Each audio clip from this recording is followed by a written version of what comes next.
ഒരു ഡയബറ്റിക് പേഷ്യന്റിന് ചപ്പാത്തിയോ ദോശയോ ഗോതമ്പ് കഞ്ഞിയോ ഓട്സോ ഇത്രയും കാര്യങ്ങൾ മാത്രമാണ് ഒരു ഡയറ്റ് എന്ന് പറഞ്ഞ് നമ്മൾ ഉൾപ്പെടുത്തുന്നത്.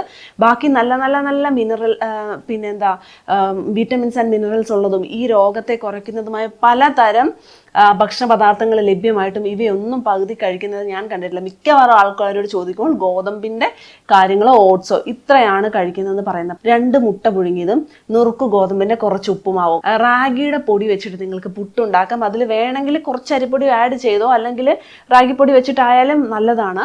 റാഗിപ്പൊടി വെച്ചിട്ടുള്ള പുട്ടും മുളപ്പിച്ച ചെറുപയറിന്റെ കറിയാണ് നിങ്ങൾക്ക് കഴിക്കാൻ പറ്റുന്നത്. ചോളം പൊടി വെച്ചിട്ട് നമുക്ക് ഉപ്പുമാവും വെജിറ്റബിൾസിന്റെ എന്തെങ്കിലും ഒരു കറിയോ കുറുമയോ നിങ്ങൾക്ക് ഉപയോഗിക്കാവുന്നതാണ്. റാഗിയും ചോളവും അരിപ്പൊടിയും കൂടെ മിക്സ് ചെയ്തിട്ട് നിങ്ങൾക്ക് ദോശയോ ഇഡ്ഡലിയോ ഉണ്ടാക്കാവുന്നതാണ്. അപ്പോൾ റിപ്പീറ്റേഷൻ പോലെ ഉപ്പുമാവ് പോലെ വരുന്നില്ല, ഇതൊരു ഇഡ്ഡലി ഉണ്ടാക്കാം നമുക്ക്.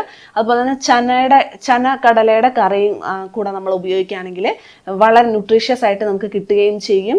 നമുക്ക് ശരീരത്തിലേക്ക് വേണ്ട വൈറ്റമിൻസ് മിനറൽസ് കുറയുന്നുമില്ല, വിശക്കുന്നുമില്ല, നല്ല ഡയബറ്റീസ് ഒക്കെ കുറയ്ക്കുന്ന രീതിയിലുള്ള ബ്രേക്ക്ഫാസ്റ്റ് ആണ് താനും. ഉലുവയും ചാമേരയും കൂടെ മിക്സ് ചെയ്തിട്ടുള്ള കഞ്ഞി വെക്കാം. ചാമേരി ഡയബറ്റിക് പേഷ്യൻസിന് വളരെ നല്ലതാണ്. അരിയുടെ ഗുണങ്ങളല്ല, ഒരു മരുന്നിന്റെ ഗുണങ്ങളായിട്ടാണ് ആക്ട് ചെയ്യുന്നത്.